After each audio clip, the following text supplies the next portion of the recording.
we are not necessarily here to be happy, fulfilled, or comfortable all the time, what are we here for? What is the meaning of life? I believe the reason we are here is to learn, which is to say, to evolve. And I defy you to imagine a more ideal environment for human learning than this life.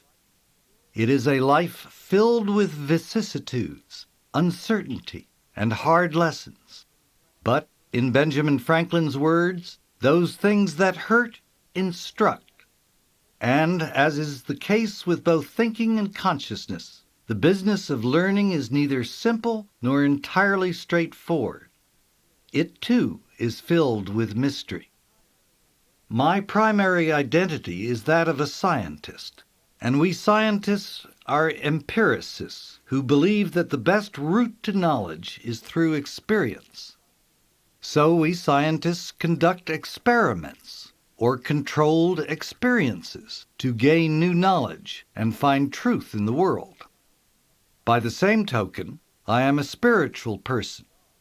I know of God not only because of faith, but also on the basis of evidence, namely my experiences of grace. I have commonly spoken about grace as a pattern of highly improbable events with a beneficial outcome. This is why I have concluded that in such patterns we can see the fingerprints, if not the actual hand, of God. My assertion that this world is an ideal environment for human learning suggests the possibility that it might have been constructed by God for that purpose, which immediately brings us to a discussion about the notion of the soul. Keats referred to this world as the vale of soul-making, which means we're here to learn and be prepared.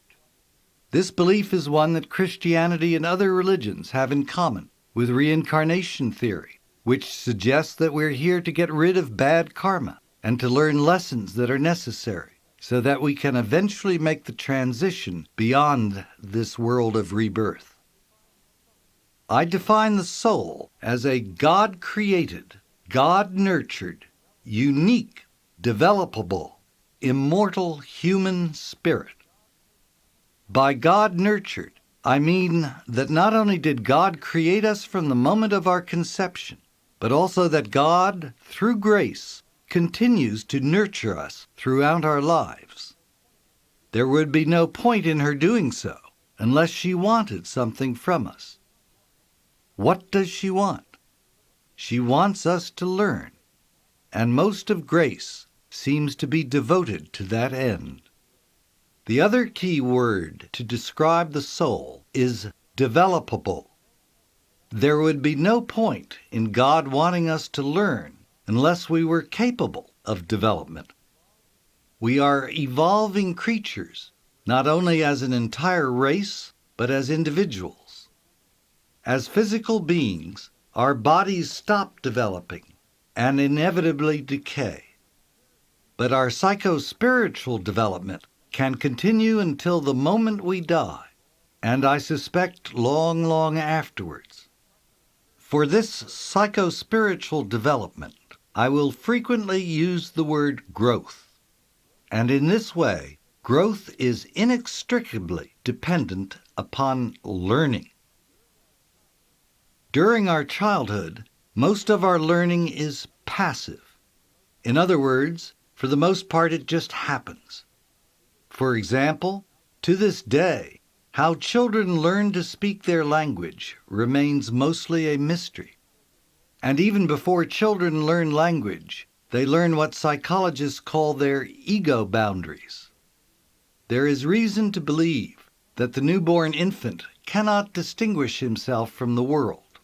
But somehow, during the first 9 months of life, the child learns that his arm is his, and that it is different from Mummy's arm, and his fingers are distinguishable from Daddy's fingers. He learns that when he has a stomach ache, that doesn't mean that the whole world must have a stomach ache too. Such learning does not seem to be a matter of choice, which is why I call it passive. Although it is passive, learning during childhood is extremely important. It is also the time when, if we are fortunate, we will begin to gain emotional as well as intellectual intelligence. Many have steadfastly bought into the notion that intelligence can only be gauged by numerical measures. That is perhaps true of analytical intelligence, but as a result, other aspects of intelligence have tended to be overlooked or downplayed, particularly those involving intangible factors such as self-awareness, empathy, and social consciousness. Thus, I find quite promising some new research that suggests how someone handles emotions is as much an accurate and important indication of human intelligence as intellectual skills. The impediments to developing emotional intelligence are formidable in a culture that emphasizes left brain intellectual over right brain intuitive reasoning. It is no wonder that in childhood we find the beginnings of emotional numbness when children learn to repress feelings or shut off completely. Many adults who are not comfortable with emotions may constantly criticize children about feelings or scold them to not feel that way, resulting in the repression of emotional awareness. Vitally important as the passive learning of childhood is, both emotionally and intellectually, the active learning of adulthood, if it occurs at all, is ultimately even more important. Among some psychologists, there has been a tendency to think that by adolescence the damage has been done, that for better or for ill the personality is set.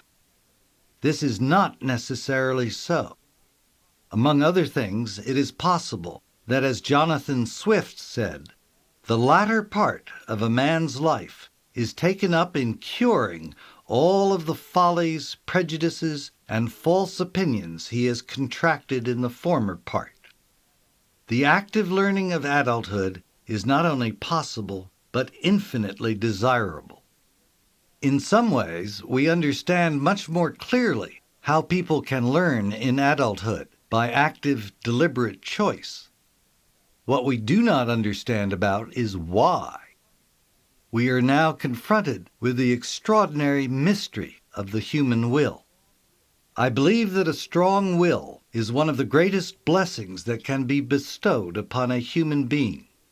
For instance, it is strong-willed people, those with the mysterious will to grow, who do well in psychotherapy, no matter what their childhood or background was like, no matter what the odds. On the other hand, other people who seem to lack this mysterious will to grow may possess all manner of assets and yet sit on their duff, getting no place. In Further Along the Road Less Traveled, I wrote that I used to explain to my patients that having a weak will is like having a little donkey in your backyard. It can't hurt you very much. About the worst it can do is chomp on your tulips. But it can't help you that much either. And you could end up with a life of regrets for not doing things you thought you should do. Having a strong will, on the other hand, is like having a dozen Clydesdales in your backyard. Those horses are massive creatures and extremely strong. And if they are not properly trained, disciplined, and harnessed, they will knock your house down. On the other hand, if they are properly trained, disciplined, and harnessed, then with them you can literally move mountains. Thus the distinction between the harnessed and unharnessed will is important. But to what should the will be harnessed? Your will cannot be harnessed simply to yourself. It has to be harnessed to a power higher than yourself. In his book, Will and Spirit, the first chapter of which is entitled Willingness and Willfulness, the psychiatrist Gerald May wrote that willfulness characterizes the unharnessed human will. whereas willingness identifies the strong will of a person who is willing to go where he or she is called or led by a higher power. Furthermore, given the relationship between willingness and a higher power, it is no coincidence that, as I wrote in The Road Less Traveled, the will to grow is in essence the same phenomenon as love. I defined love as the will to extend oneself for one's own or another's spiritual growth. Genuinely loving people are, by definition, growing people. Thus I have come to believe that people's capacity to love, hence their will to grow, is nurtured not only during childhood by loving parents, but also throughout their lives by grace or God's love.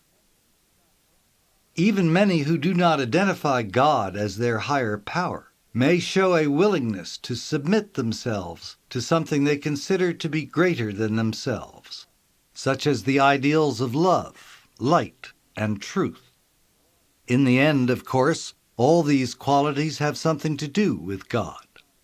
Nonetheless, it is my impression that as they continue over the years and decades to devote their will to learning and growth, these people almost inevitably will fall into the hands of the living God, and their soul will be in a personal relationship with its Creator and Nurturer.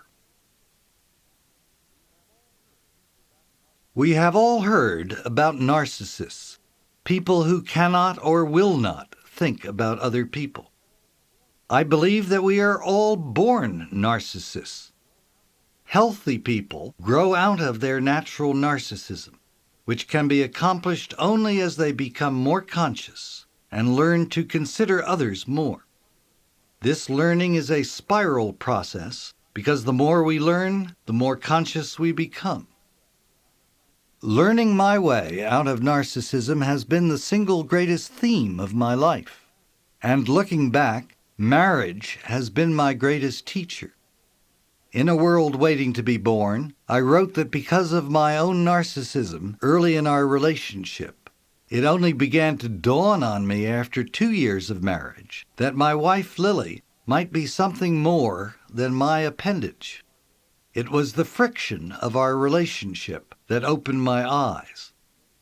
I found myself repeatedly annoyed at her for being away from home shopping at times when I needed her, and equally annoyed at her for pestering me when I felt in need of solitude.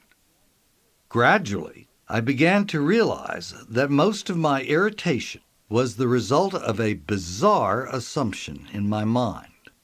I assumed that Lily should somehow be there for me whenever I wanted her, and not be there whenever her presence was inconvenient. Furthermore, I assumed that she should not only know which time was which, but also know it without my having to tell her. It was perhaps another decade before I was able to fully cure myself of that particular insanity. But that was only the beginning. One of the reasons my marriage to Lily has survived is because we each, in our own way, are deeply considerate people. At first, however, this consideration had more to do with our self-image than anything else. We wanted to think of ourselves as good people, so we tried to be good. Being good meant being considerate, and we knew the great rule of goodness or consideration was, do unto others as you would have done unto you. So we tried very hard to treat each other the way we wanted to be treated. Only it didn't work out very well, because like many couples, the reality is that Lily and I entered marriage as milder types of narcissists. We were exquisitely polite, but not yet wise, because we were operating under the narcissistic assumption that the other was just like us, or else misguided. But, as I recounted in a book partly about the journey of our marriage together, In Search of Stones, what we eventually learned was that the golden rule is just the beginning. To grow, we had to learn to recognize and respect the otherness of each other. Indeed, This is the advanced course of marriage, which teaches, do unto others as you would have them do unto you if you were in their particular, unique, and different shoes. It is not easy learning. After almost 6 decades of living, Lily and I are still learning it, and sometimes feel like beginners. We are learning that our differences create the spice of our marriage, as well as the wisdom of it. The expression, 2 heads are better than one, would be meaningless if both heads were exactly the same. So growing out of narcissism allows for the process known as collaboration, where people labor together with wits as well as brawn. Yet we are confronted with a paradox. Even as we strive to grow out of narcissism, it is vital that we simultaneously learn to come to terms with just how important and valuable we are. We need to be able to recognize both the good and bad parts of ourselves. But that does not mean, as many falsely conclude, that we should give more credence to the negative parts of who we are and downplay or altogether dismiss the good parts.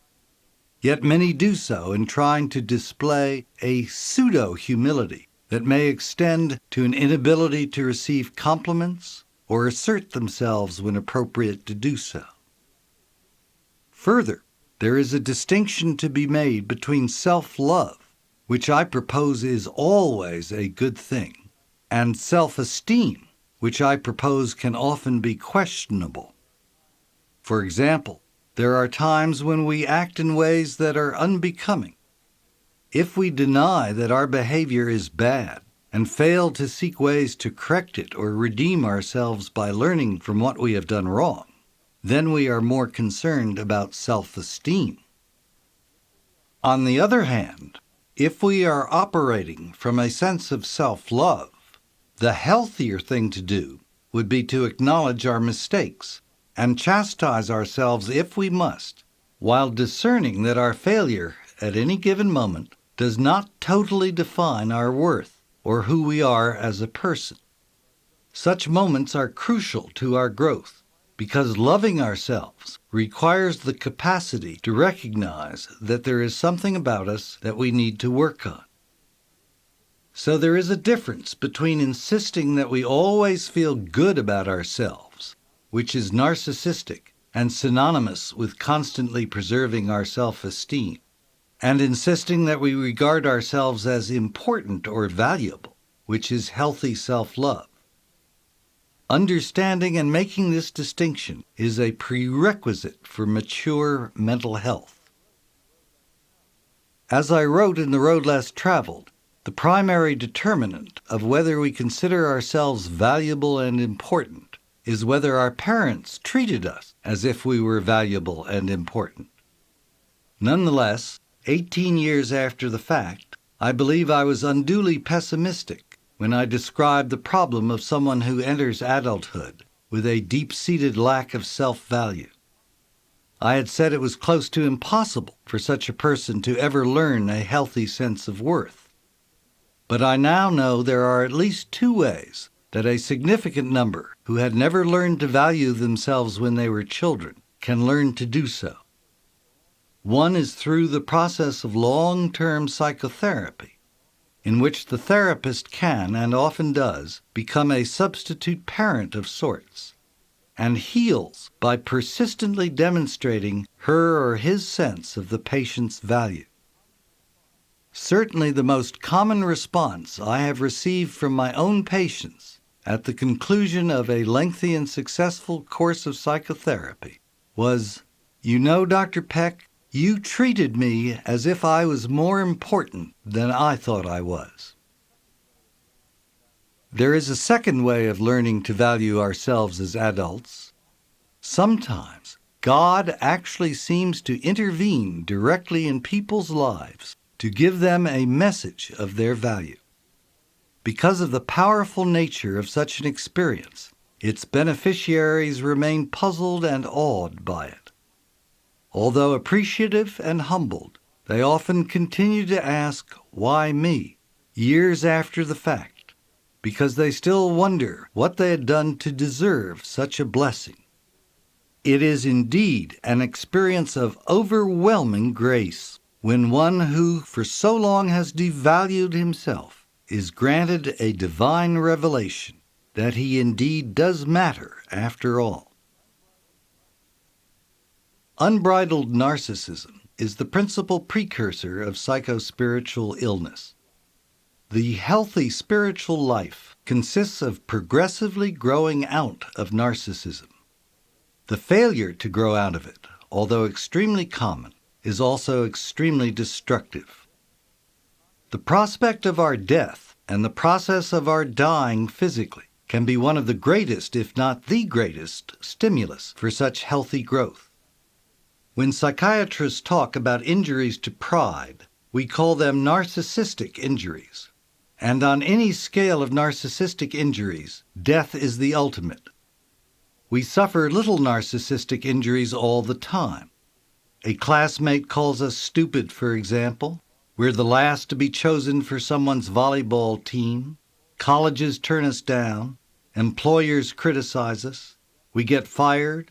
Our children reject us. As a result of these narcissistic injuries, we either become embittered or we grow. But death is the big one. Nothing threatens our narcissistic attachment to ourselves and our self-conceit more than our impending obliteration. The smart way is to face death as early as possible. In doing so, we can realize something really rather simple. That is, insofar as we can overcome our narcissism, we can overcome our fear of death.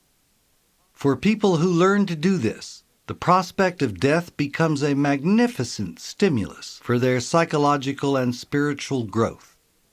Since I am going to die anyway, they think, what's the point of preserving this attachment I have to my silly old self? And so they set forth on a journey towards selflessness. Elizabeth Kubler-Ross, in her classic On Death and Dying, was the first scientific person who dared to ask people what they were experiencing as they faced their physical death. Doing so, she discerned that there are 5 emotional stages in the process of physically dying: denial, anger, bargaining, depression, and finally, acceptance. In the first stage, denial, people might say, "The lab must have gotten my tests mixed up with somebody else's. It can't be happening to me." But denying doesn't work for very long, so they get angry. They get angry at the doctors, angry at the nurses, angry at the hospital, angry at their relatives, angry at God. When anger doesn't get them anywhere, then they start to bargain. They say, maybe if I go back to church and start praying again, my cancer will go away. Or maybe if I start being nicer to my children for a change, my kidneys will improve. And when that doesn't get results, they begin to realize the jig is up and they're really going to die. At that point, they become depressed. If they can hang in there and do what therapists call the work of depression, then they can emerge at the other end of their depression and enter the 5th stage, acceptance. This is a stage of great spiritual calm and tranquility, and even light for many. I cannot emphasize how important these stages of dying are to the process of unlearning and new learning. They are routinely gone through not only by individuals, but also groups, and even entire nations. Consider, for instance, the behavior of the United States in Vietnam. When evidence first began to accumulate in 1963 and 1964 that our policies in Vietnam were not working, what was our nation's first reaction? Denial.